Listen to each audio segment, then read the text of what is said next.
Bonjour, Revue et corrigée, saison 3, numéro 77. Heureux de vous retrouver pour ce décryptage hebdomadaire de l'actualité tous les samedis en direct de 19h à 20h30. Un décryptage interactif. Les plus fidèles d'entre vous le savent, vos questions et remarques sont les bienvenues. Un autre débat agite le monde judiciaire, l'état des prisons, la surpopulation carcérale, la vétusté de certains établissements et la tension inhérente à l'enfermement sont telles que certains détenus les plus fragiles n'hésitent plus à s'infliger la violence ultime, le suicide. Pierre Botton, qui a passé 2 ans en prison et qui avait fait lui-même 2 tentatives de suicide, témoignera après ces précisions de Maude Guillaumin et Jacqueline Inizan.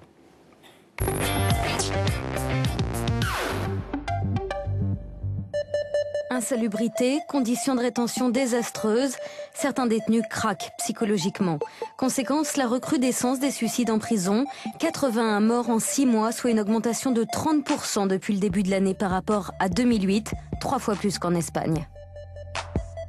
C'est pas la loi des séries, c'est une prison où on vit extrêmement mal. Alors il y a des problèmes au niveau de la détention, ça c'est sûr, mais il y a des problèmes aussi graves au niveau du personnel de surveillance. Sur un étage, un collègue est tout seul pendant 6 heures, avec environ entre 80 et 100 détenus. Donc plus son rythme, plus ce qu'il a à faire tout au long de la journée, on essaie d'être le plus attentif possible. Un personnel débordé, les gardiens ne peuvent assurer la sécurité des prisonniers qui vivent parfois un calvaire. En 4 ans, je suis descendu maximum 4 fois en promenade, tellement c'était dangereux. Pour prévenir ces drames, la ministre de la Justice a présenté au mois d'août des mesures de prévention face au suicide, notamment des formations destinées au personnel pénitentiaire. Des kits de protection comme des matelas anti-feu ou des draps déchirables seront distribués aux détenus à risque, des mesures dénoncées par l'Observatoire international des prisons.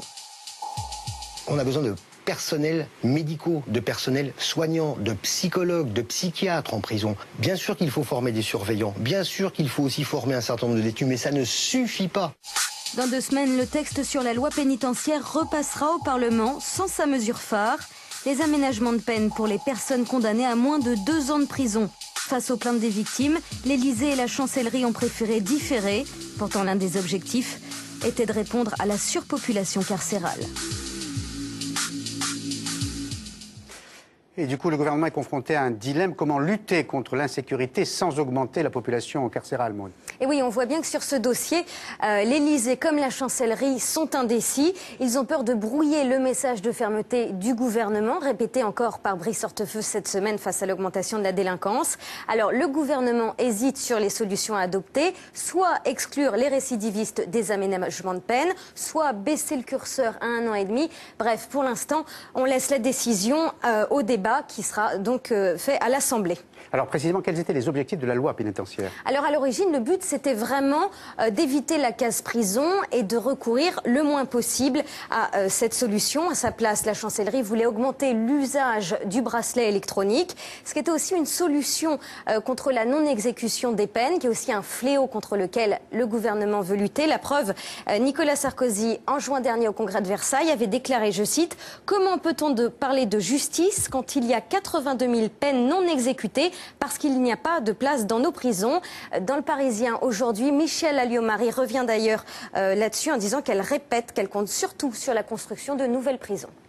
Pierre Botton, bonsoir. Bonsoir.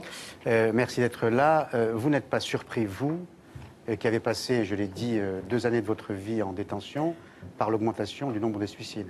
Je veux toujours commencer les entretiens en disant que moi, je méritais d'aller en prison. C'est important pour nos auditeurs qu'ils sachent qu'ils ont en face d'eux quelqu'un à qui la prison a servi. La question que je me pose, c'est si ça a servi pour moi, pourquoi ça ne sert pas pour d'autres? Et j'essaye d'amener des réponses qui sont des réponses de bon sens.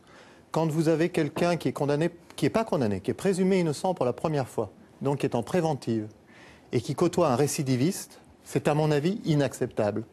Mais ce propos-là, ça s'appelle sélectionner les détenus, il ne peut pas être tenu par un homme politique. Il est obligatoirement tenu par quelqu'un qui connaît le terrain, qui l'a vécu. Ce qui a été votre cas. Vous avez côtoyé... 7 maisons d'arrêt, 2 tentatives de suicide, un de mes co-détenus qui s'est suicidé. Voilà. Mais je ne veux pas parler de mon cas personnel. Je veux seulement dire que je crois savoir de quoi je parle. Mais moi, je ne veux pas du tout parler des raisons pour lesquelles vous avez été enfermé. Ça ne me dérange pas. Non, non, mais on n'y revient plus. Non, non, on n'y revient plus. En revanche, de l'enfermement et des enseignements qu'on peut en tirer. C'est en cela que votre cas est intéressant. Quand vous dites que vous avez voulu vous suicider alors que vous avez une famille, que votre famille était très proche de vous, qu'est-ce qui a fait que vous avez voulu vous suicider? Est-ce que c'était la situation dans laquelle vous vous trouvez, l'affaire, ou simplement l'enfermement, la solitude? Vous devenez fou en prison. Vous devenez fou, M. Amar, parce qu'il y a deux solutions. Soit vous vous révoltez contre l'extérieur, c'est-à-dire vous dites que vous êtes responsable de rien, ce qui est le cas de beaucoup de gamins qui volent des scooters ou qui font de la drogue. Ils disent la société m'a rien donné, donc je me révolte contre les autres, donc contre les surveillants.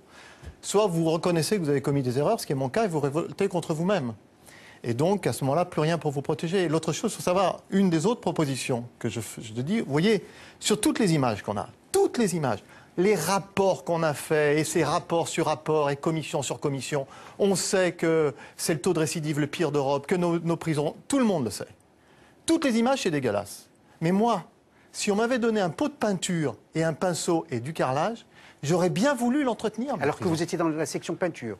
Mais Pour faire des dessins. Oui. Non, mais je joue sur les mots, mais vous étiez dans la section peinture. Oui, c'est-à-dire, si vous voulez, pour occuper les détenus, aujourd'hui, et pour avoir des remises de peine, on se trouvait à aller faire des tableaux qui n'avaient aucun sens, mais seulement pour avoir des remises de peine. Des remises de peine. On a un parc qui est catastrophique, mais je vous en supplie. Il y a des entreprises qui se gavent, vous savez que le privé travaille là-dedans, il y a des entreprises qui se gavent, qui achètent des tonnes de peinture et qui donnent cette peinture et ces pinceaux aux détenus, et croyez-moi, ils vont les entretenir, ils demandent que ça, les gars. Ils demandent que ça. Tout le monde est gagnant. On entretient le parc, on occupe les détenus, et ça coûte zéro. Tout le monde est gagnant. Pourquoi on ne le fait pas? C'est des choses de bon sens. Encore une autre chose, M. Amar. Aujourd'hui, l'administration pénitentiaire dit on ne peut pas. Moi, je veux qu'on m'explique quelque chose. J'ai 4 cases, et puis j'ai des boules rouges, des boules jaunes, des boules vertes, des boules noires. Je peux de toute façon mettre des boules rouges avec des boules rouges, des boules jaunes avec des boules jaunes. Bien sûr que je ne pourrais pas le faire pour tout le monde. Bien sûr qu'il va rester une sélection de gens qui vont être forcément. Mais on va sauver des vies, M. Amar.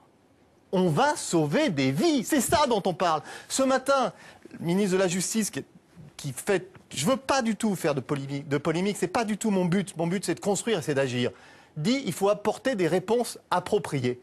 Mais les réponses appropriées, ça fait 20 ans qu'on en parle. Elles sont où? Moi, je les mets tout de suite. Il n'y a pas besoin d'argent.